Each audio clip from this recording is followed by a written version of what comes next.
प्रेक्षकांना खरं तर ही दृश्य दाखवूयात। ही 3 दृश्य आहेत। शिवप्रेमी पोलीस स्टेशन बाहेर जमलेले आहेत। मोठ्या प्रमाणात गर्दी झालेली आहे आणि शिवप्रेमी आक्रमक झालेले पाहायला मिळत आहेत। पोलिसांनी देखील आपला बंदोबस्त वाढवलेला आहे, कारण प्रशांत कोरटकरला आज सकाळी 8 वाजता कोल्हापुरात आणण्यात आलेला आहे। त्याला तेलंगणामधून अटक करण्यात आली आणि आज सकाळी त्याला पोलिसांचं पथक घेऊन कोल्हापुरात दाखल झालं त्याच्या मुसक्या आवळ्यात। आणि आता त्यामुळे शिवप्रेमी आक्रमक झालेले आहेत। साधारण 12 ते 1 च्या दरम्यान प्रशांत कोरटकरला न्यायालयामध्ये हजर करण्यात येईल। मात्र त्याआधीच पोलीस स्टेशन बाहेर किंवा संपूर्ण त्या परिसरात शिवप्रेमींनी गर्दी केली असल्याचं पाहायला मिळते। आक्रमक झालेले आहेत। हातात चपला घेऊन शिवप्रेमी तिथे पोहोचलेत। प्रशांत कोरटकर याच्या विरोधात घोषणाबाजी देखील करण्यात येते आणि त्यामुळे पोलिसांचा देखील मोठा बंदोबस्त तिथे वाढवण्यात आलेला आहे। ही थेट दृश्य आपण कोल्हापुरातून पाहतोय। आणि आताची ताजी अपडेट या बातमीतली, प्रशांत कोरटकर याला न्यायालयात नेण्यात आलेला आहे। प्रशांत कोरटकर याला कोर्टात आणण्यात आलेला आहे। या क्षणाची अतिशय मोठी बातमी आपण पाहतोय।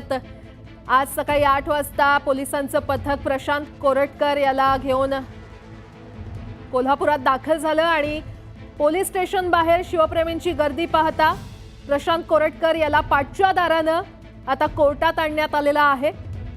कारण एकंदरीतच पोलीस स्टेशन बाहेर शिवप्रेमींनी मोठ्या प्रमाणात गर्दी केली होती। आणि या संदर्भात अधिक माहिती देत आहेत आमचे प्रतिनिधी ज्ञानेश्वर साळोखे आपल्यासोबत जोडले गेलेले आहेत। ज्ञानेश्वर यांच्याकडून आपण माहिती घेतच राहू। मात्र ही अपडेट आपण पाहतोय, प्रशांत कोरटकर याला कोर्टात आणण्यात आलेला आहे। पोलीस स्टेशन बाहेर शिवप्रेमींनी मोठ्या प्रमाणात गर्दी केली होती। शिवप्रेमी आक्रमक झालेले होते आणि त्यांचाच रोष पाहता प्रशांत कोरटकर याला मागच्या दारानं कोर्टात आणण्यात आलेला आहे।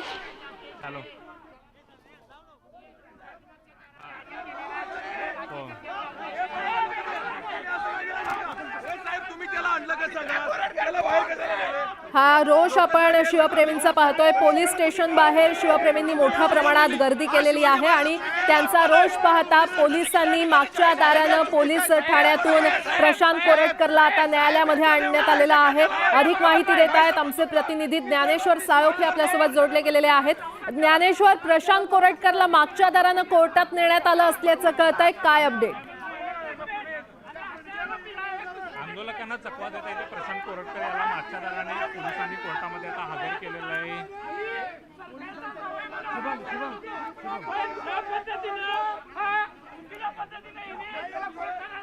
हो ठीक आहे।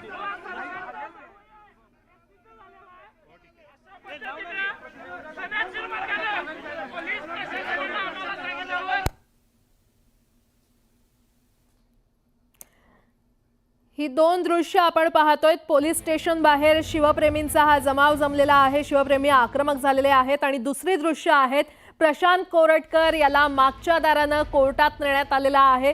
शिवप्रेमींचा हा रोष पाहता प्रशांत कोरटकरला मागच्या दारानं आंदोलकांना चकवा देत कोर्टात नेण्यात आलेला आहे। पुन्हा एकदा जाऊयात आमच्या प्रतिनिधींकडे। ज्ञानेश्वर आपल्याला अधिक माहिती देतील।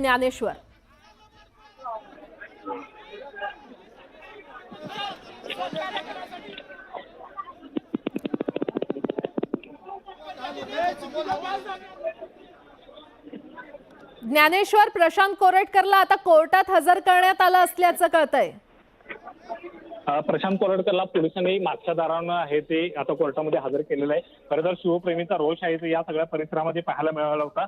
मोठ्या प्रमाणावर शिवप्रेमी संतप्त झाले होते आणि त्यामुळे प्रशांत कोरटकर याच्या विरोधात आहे ते उग्र आंदोलन करण्याच्या तयारीत होते। अगदी चप्पल दाखवण्याचा प्रयत्न आहे तो त्यांनी केला होता। या सगळ्या पार्श्वभूमीवरती कडक बंदोबस्तामध्ये या ठिकाणी पुढच्या बाजूला चकवा देण्याचा प्रयत्न आहे तो पोलिसांनी केला। मात्र प्रशांत कोरटकर याला मागच्या दाराने हे ते कोल्हापूर सत्र न्यायालयामध्ये आता हजर करण्यात आलेलं आहे। या ठिकाणी नेमकं काय होणार आहे, काय सुनावणीमध्ये पोलीस भूमिका मांडतात हे सगळं पाहणं महत्त्वाचं आहे। मात्र यानंतर शिवप्रेमीचा प्रचंड रोष आहे तो आपल्याला पाहायला मिळते। शिवप्रेमी आक्रमक झालेले आहेत आणि कोर्टाच्या दिशेने सुद्धा आता शिवप्रेमी रवाना होताना आपल्याला दिसून येत आहेत। खरं तर ठिकठिकाणी आंदोलन करण्याच्या तयारीत होते शिवप्रेमी। मात्र कोल्हापूर पोलिसांनी कोणताही कायदा आणि सुव्यवस्थेचा प्रश्न निर्माण होऊ नये म्हणून अगदी सोप्या मार्गाने हे ते कोरटकरला आता न्यायालयामध्ये हजर केलेले आहे। न्यायालयामध्ये काही वेळातच आता या संदर्भातली सुनावणी आहे ती पार पडणार आहे आणि सुनावणी दरम्यान नेमका काय युक्तिवाद कोल्हापूर पोलीस करते प्रशांत कोरटकर आतापर्यंत